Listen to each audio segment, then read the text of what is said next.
are back with episode 12 of Beyond Baseball, powered by Prospects Live. I am here, as always, with Dr. Caleb Mezzi. Caleb, how are you doing today? I'm good. I can't believe it's episode 12. Yeah, we're pushing through. Pushing through. Yeah, almost we're wrapping up in episode 15 of season one, and we'll be diving right into season two with some more incredible guests. And so we're excited to definitely go down that route. But kind of to kick things off here, we have an awesome interview that we want to get to here in a little bit. But the first thing we want to talk about is all the Hall of Fame results. Scott Rowland was elected to the Hall of Fame in the 2023 class. You give us some insights because he was a Philly, so we got to talk Yeah. about Scott Rowland. So I will tell you, I was a little torn. I have a love relationship. Like, I loved Scott Rowland growing up. It was exactly like when I was like 8, 9, 10 years old. I think he was breaking into the league. My first, this is breaking news. My first screen name on AOL was S Rowland 3B17. Love I'm it. not even kidding. I love the guy. I thought he was great. I played third base, so I really enjoyed third basemen, especially if they were in the Philadelphia area or Philadelphia market. But I struggled at first with understanding that he would be a Hall of Famer. The thing that really changed it for me is it's not that he was a bad player. I think he was a great player. Just Hall of Fame is definitely a different category. The thing that really broke it for me and changed my tone on this whole thing was understanding how little third basemen are represented in the Hall of Fame. Yeah. The weird thing to hear, I'm going to give huge kudos to Nolan Arenado, is they talk about Scott Rowland's Gold Gloves, and they say the only guys who have more than him are Brooks Robinson, Mike Schmidt, another Philly, and Nolan Arenado, who is still active and in his prime. Yeah. It's just like, it's a wild stat. And no knock on Scott Rowland, but it kind of just gives the upper hand to the guys like Adrian Beltre, who's going to be next year, first ballot. And I really think that Nolan Arenado, if he continues, which I think he will, at least maintaining what he's been doing, he is a first ballot Hall of Famer. So I think it's nice to show a little love to third baseman, because if you think about it, in your lifetime, in my lifetime, we can't name that many third basemen who have been in the Hall of Fame. No, I mean, you think about it, it's the reason why Ron Santo got in, right? He was just the guy who probably wasn't one of the best players. He was really good.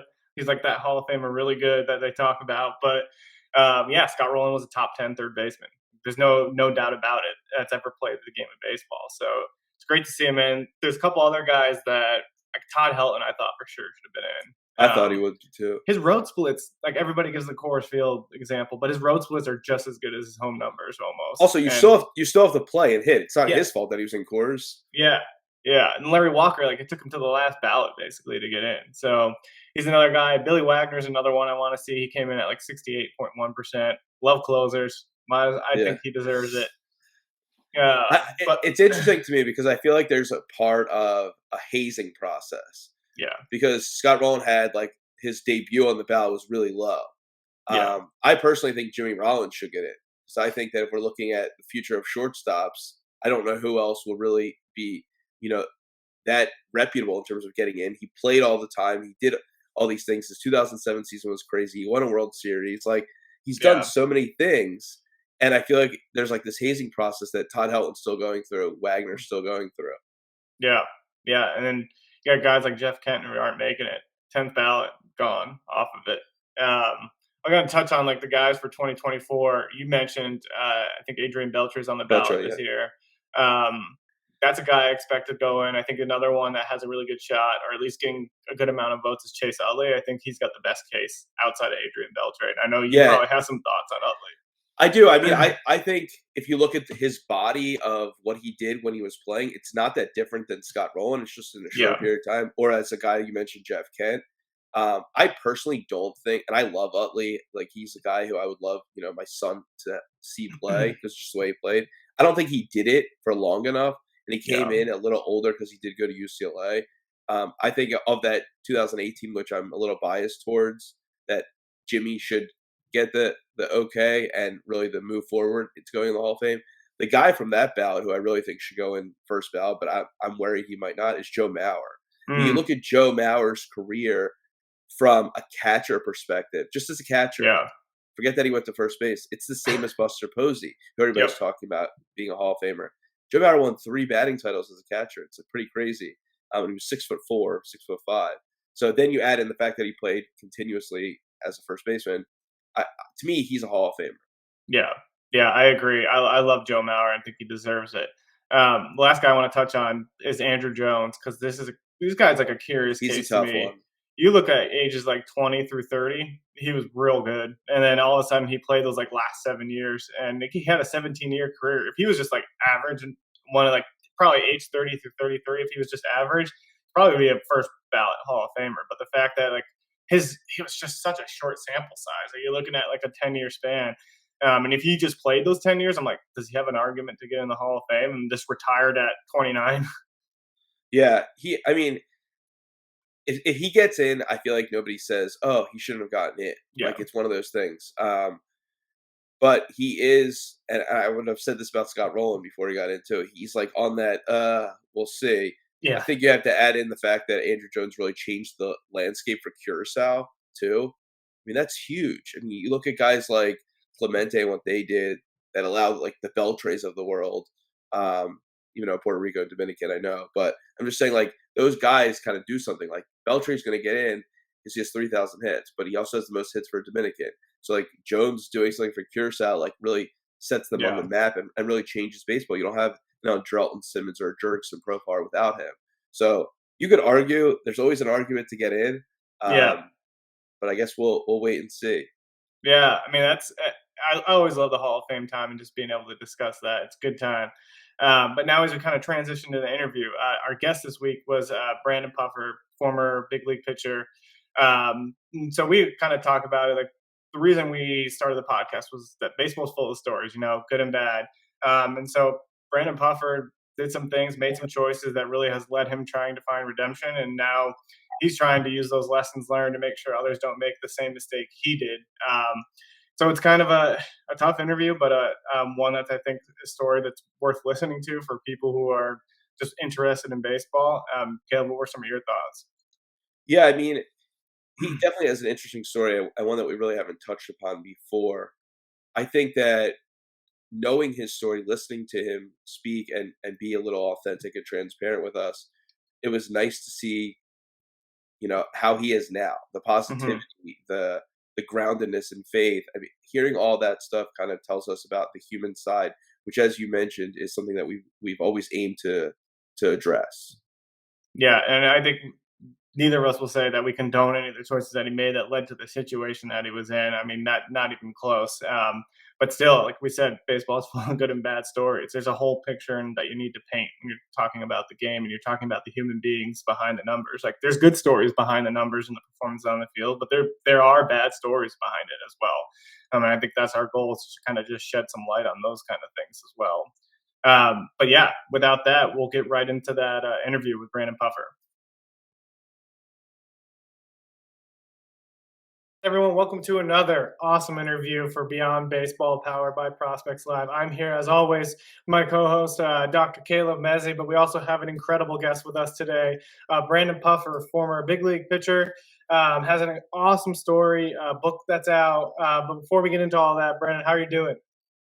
I'm doing great today. Yeah, man. I wish I could be Dr. Brandon Puffer. That sounds awesome. But I'm happy to You be here with can, you you guys, can. man. Yeah, A we're lot of excited work to have going you on, I'm on. sure. Absolutely, Yeah. man.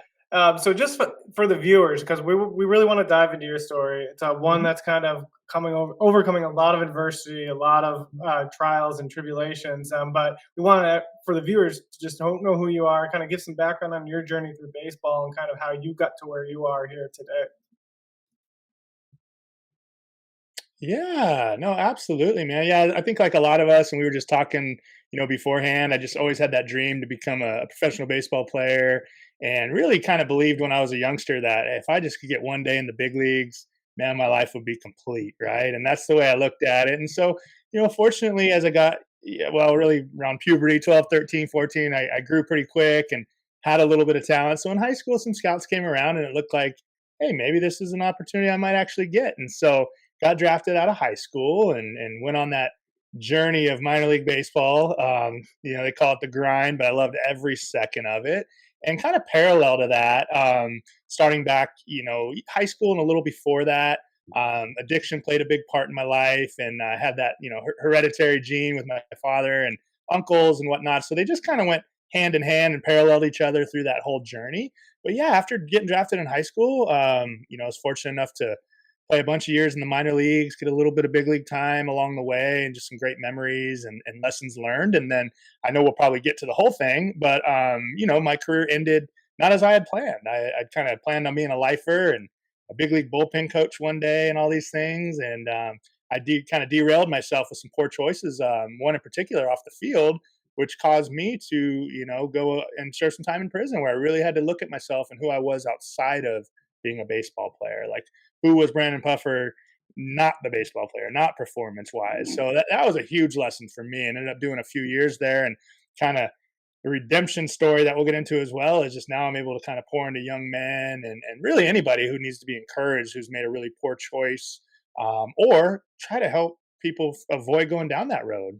Somebody who's maybe heading in that direction, some of the warning signs, and I'm freely sharing and openly sharing transparently my story to try to encourage those folks in those two groups. Yeah, and you touch on your story and kind of using that the lessons that you learned to kind of help others. Kind of touch on that and how such an important thing that happened in your life, as bad as good as it was, how that really shaped who you are and your identity, and kind of drove you to be like, okay, I want to learn from this and better myself. Yeah, absolutely. So, some of the character traits that were a positive for sure that helped me kind of through the minor leagues and work my way up. I was, released or, as I say, fired 4 times before I ever made it to the big leagues or whatever. So I just, perseverance and consistency are the two things when folks are asking me about that. How do you make it? What's the key? Because as you guys I'm sure know, once you get drafted, everyone's pretty level. It's a pretty level playing field. I mean, you have your freaks for sure, but for the most part, it's just like what's gonna separate you from all these other guys who had the same dream you did, and they were pretty good where they came from. They thought they were hot stuff just like you, and so I realized, just being really persistent and consistent. You can have some good runs, but man, you got to do it for a really long time to stick around. So, that was important. Those were some lessons I already had in my life, and they were modeled for me at home and things of that nature. But then, yeah, when we talk about the fall from grace and the doing time and really having to peel out some layers on who I was, it was just some of the traits that come to mind are humility, having a heart for others that I didn't have. Because when you're pursuing that dream of baseball, man, it's all about you. I mean, it really is. And it takes a lot of work, and it takes a mental fortitude that you do kind of have to be in that mindset. But I know for me, I can't speak for everyone. I was so tied up in my stuff and my dream that I didn't really have a heart for others. I mean, I would say I was a good guy and I encouraged folks and all that. But at the end of the day, I wasn't really living out the purpose that I felt like was there for me. And so, yeah, I didn't know if baseball would be a part of my life again when I came out of prison. And by the grace of God, it is. And so now I'm using a lot of, the persistence and consistency that helped me in my career. But more than that, humility and bouncing back from adversity and all those things to help pour into guys when I'm coaching them. Yeah, it's really interesting hearing some of the terminology that you're using, the words, and how we, as I would just call as podcast hosts, hear from other people.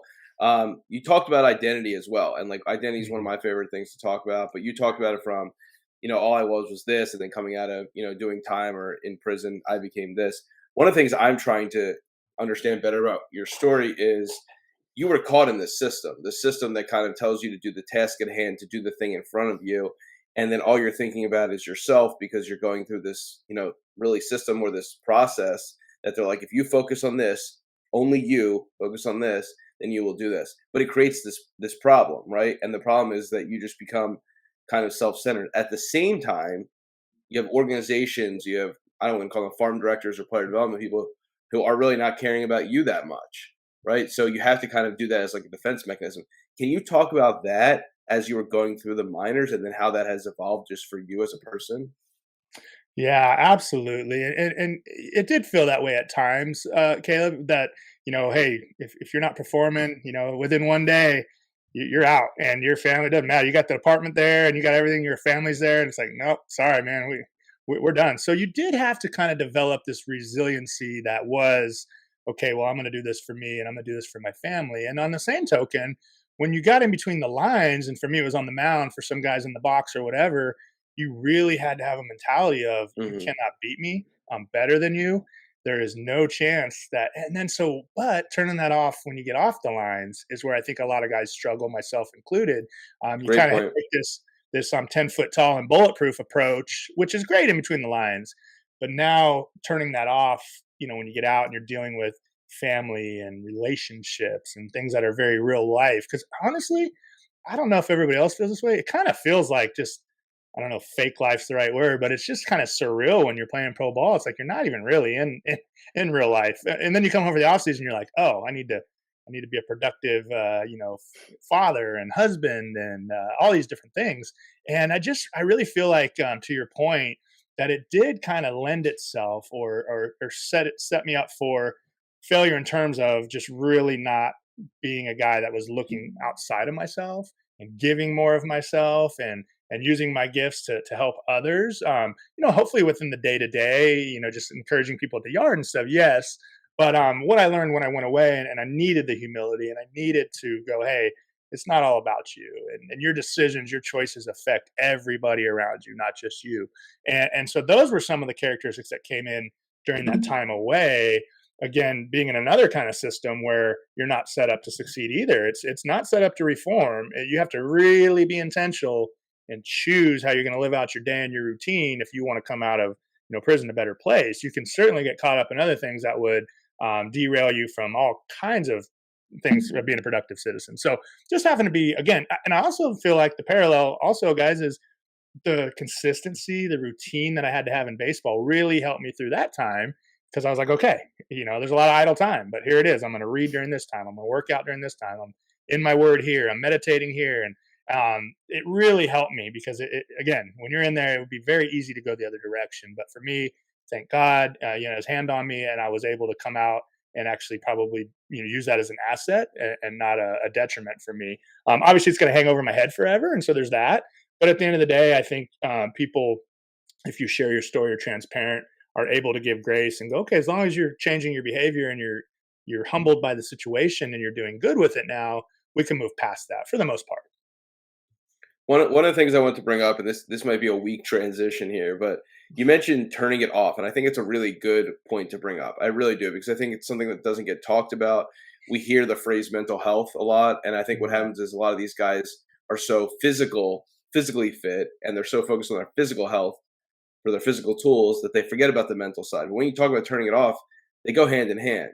I have a feeling between turning it off and your time in prison and then coming out, you had a bunch of coping strategies that helped. I think coping strategies I found in my research help a lot of players in the transition process, because that you don't know when your career is going to end. You don't think that it's going to. I mean, not everybody's Buster Posey, where it could end on his choice. So, for example, with that, what kind of coping strategies did you use, or what would you recommend for players using who are either going through a similar situation or just you see their career kind of go the same direction? Yeah, that's a great question. And, I would say, again, routine, being intentional about what you're going to do, right? So for me, morning routine is so important. And for me, that's, right when I wake up, before I get in the busyness of the phone and all these things. And I didn't necessarily have these in place during my career as much as I would have liked to. But now you mentioned mental health. That's a huge struggle for me, man. Anxiety and all my coping mechanisms that were not positive stem from that. And so rather than using those things to numb myself and cope with that stuff as I did before, it's okay, get in your word, be intentional about prayer life and meditation and reading good positive books that encourage. I love positive podcasts, self-help type things like the Ed Milet and the Jay Glazers, and just kind of listen to folks that have had success. And what I've learned in listening to all those is every one of them had huge failures.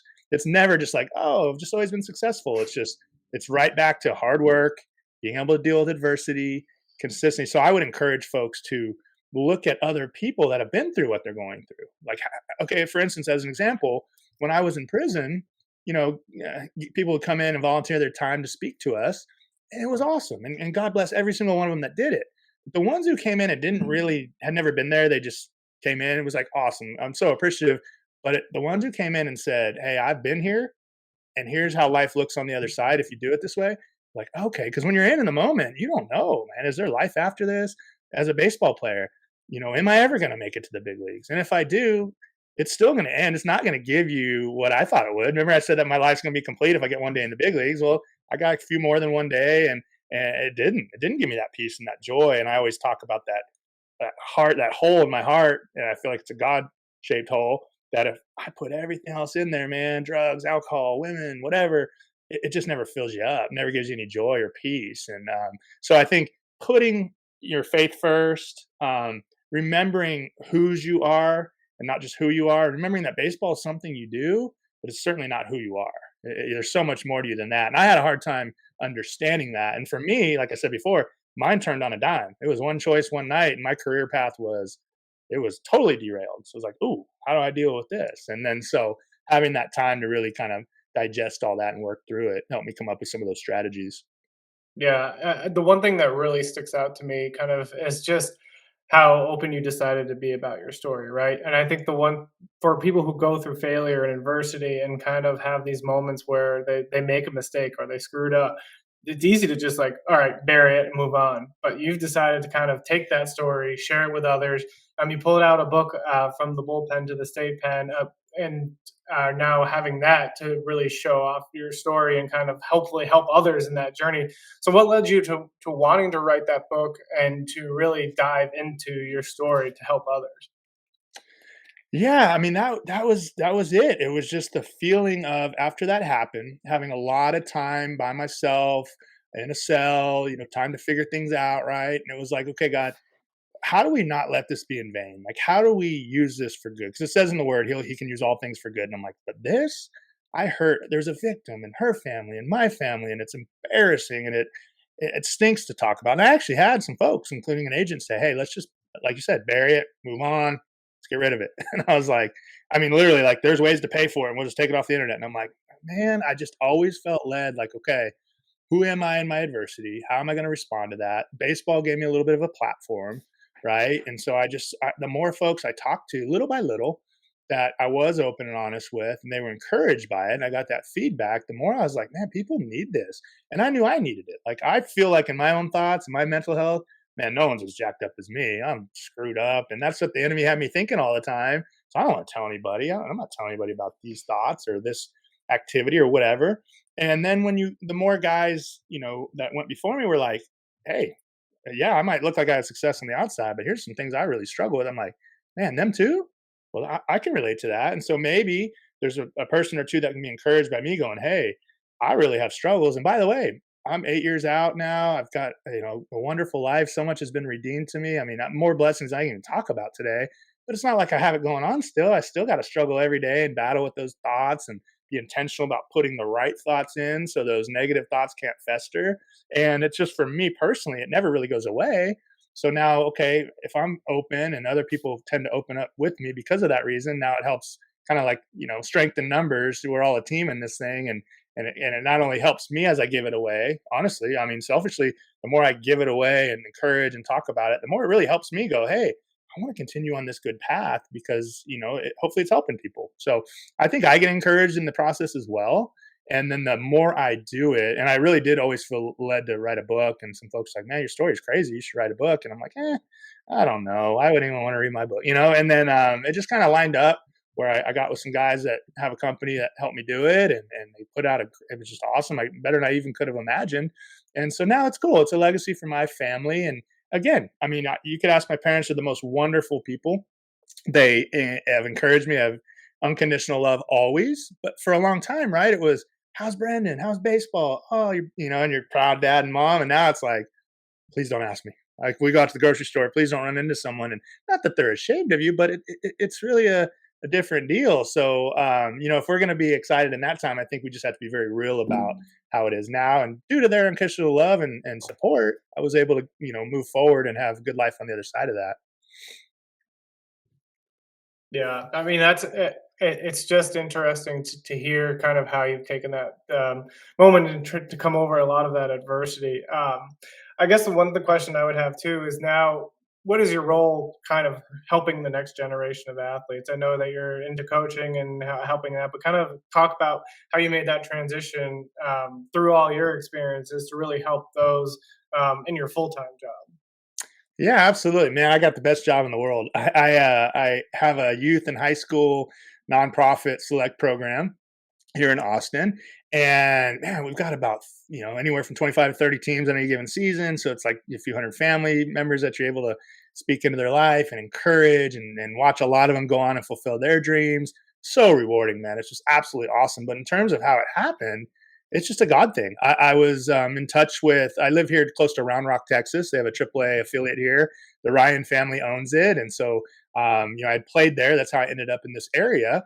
And Reed and Reese Ryan, Nolan's sons, were just awesome. They were, wrote me and supported me and said, "Hey, look us up when you come out. We'll do whatever we can." But the coolest part about it is I did that. I came out. I lost absolutely everything. Just so it's clear, like anything I made playing baseball went towards 3.5 years worth of keeping people afloat and responsibilities and attorneys trying to stay, all that. So I only say that to say, like, you've got to humble yourself. And I went and met with them. They're like, "Man, we don't have much, but we've got a maintenance job." Dude, I can't fix anything. And they're like, "Well, just like little things, like, can you paint? Can you stay?"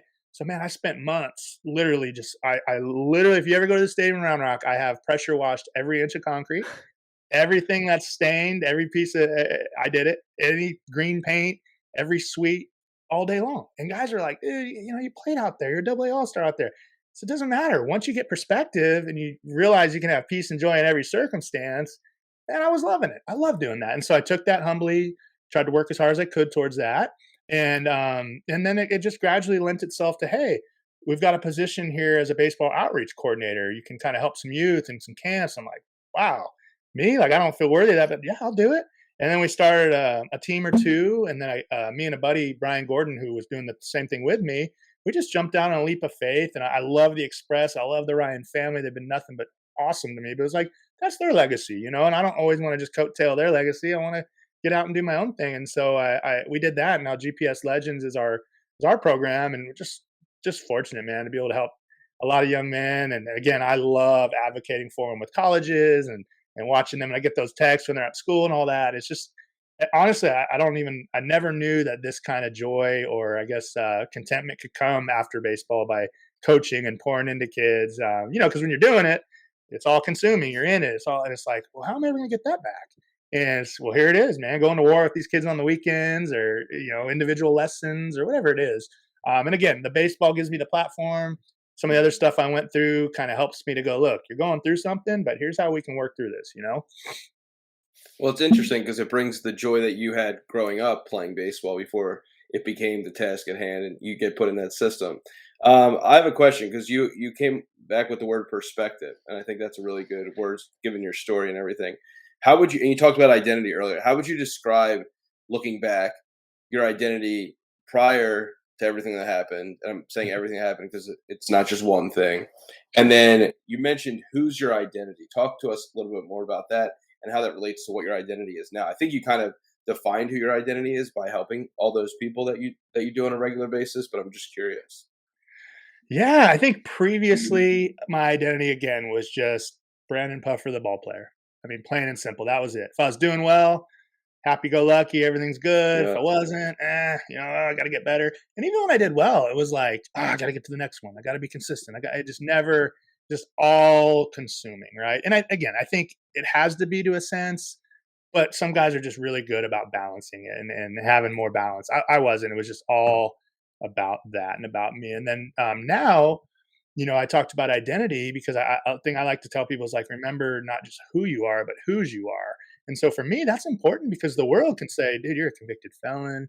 You're this, you're that. I wear these kind of scarlet letters, and I have to remember every day. And one of my positive reinforcements that I do is I read my bookmark is who I am in Christ, my identity in Christ, and it's verses that back up who, what I believe. I don't even know if this is a Christian show, but it says Beyond Baseball. So what I believe is who created me and what they created me for was so much more than just Brandon Puffer, the baseball player. And so looking at that and every day just opening my eyes and going, okay, God, what do you have for me now? And that started right when I got sentenced in prison. I went behind the bars and I was like, okay, this is where I got myself. These are my choices.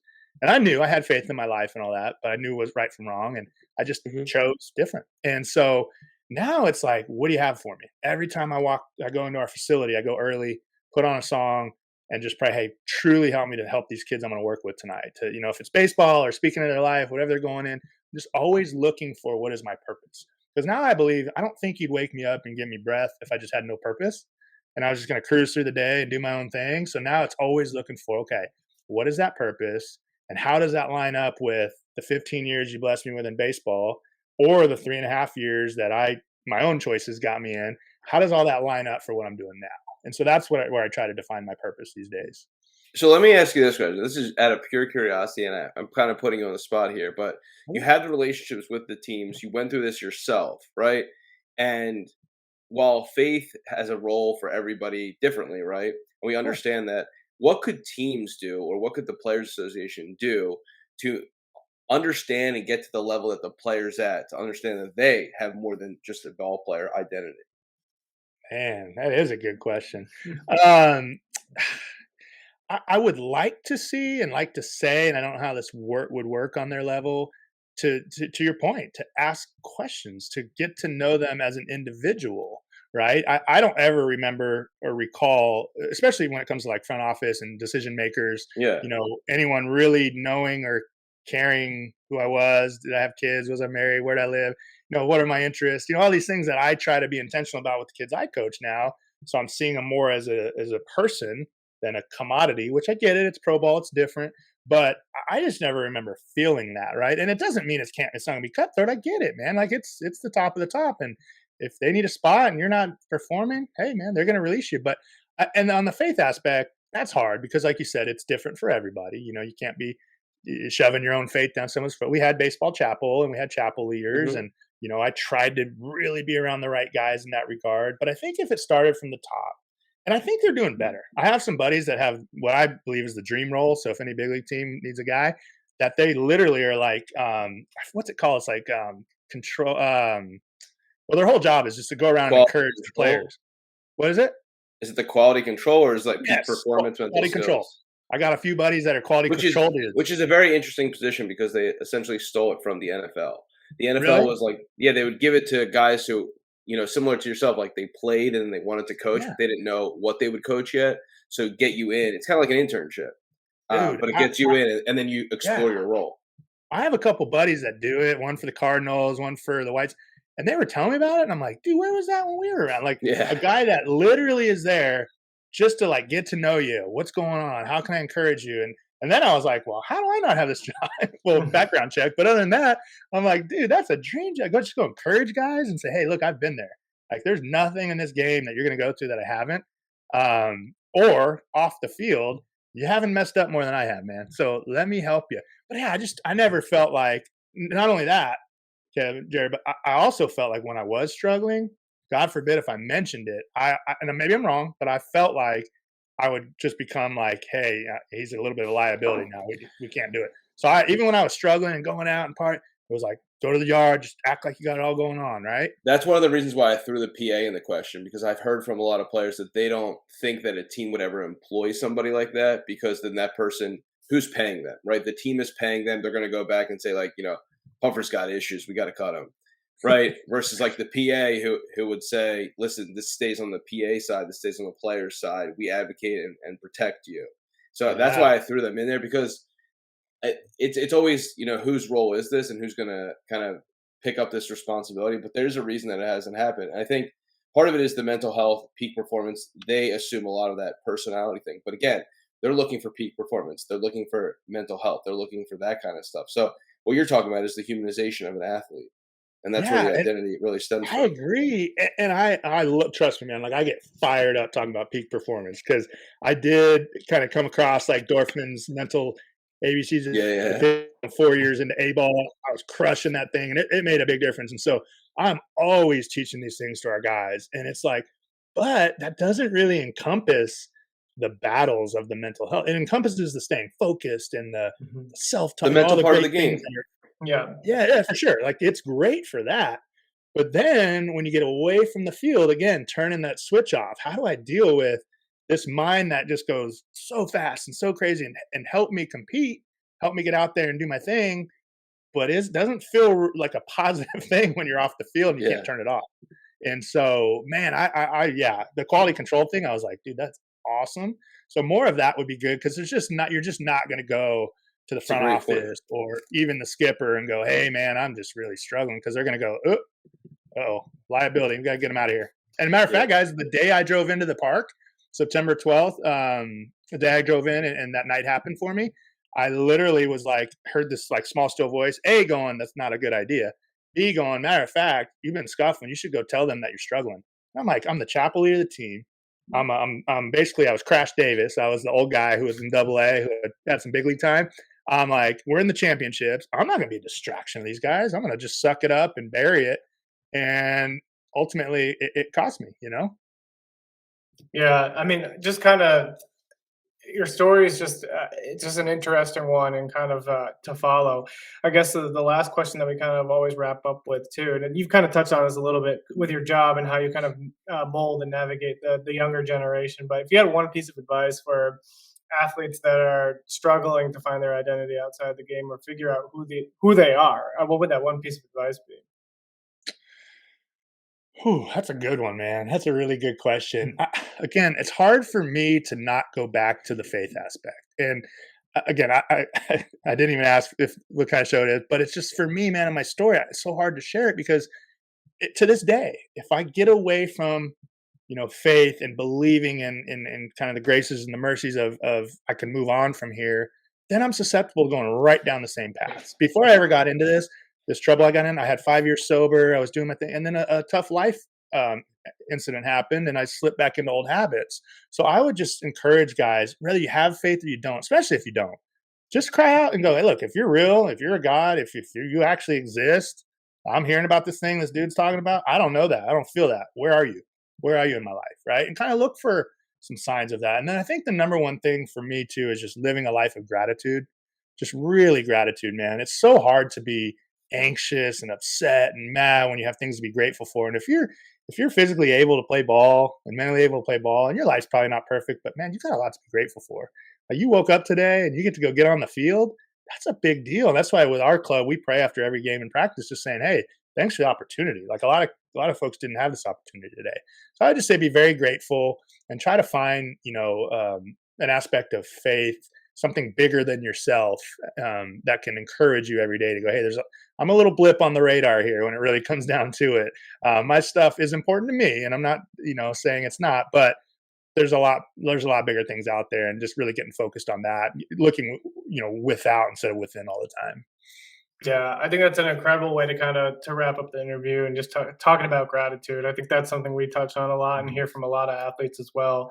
Brandon, we can't thank you enough for taking the Yeah, time to thank join you. us, sharing your story. We Yeah. just got wishing you nothing but the best. Awesome, guys. Yeah, It I was really great. enjoyed it. Thank you for having me, man.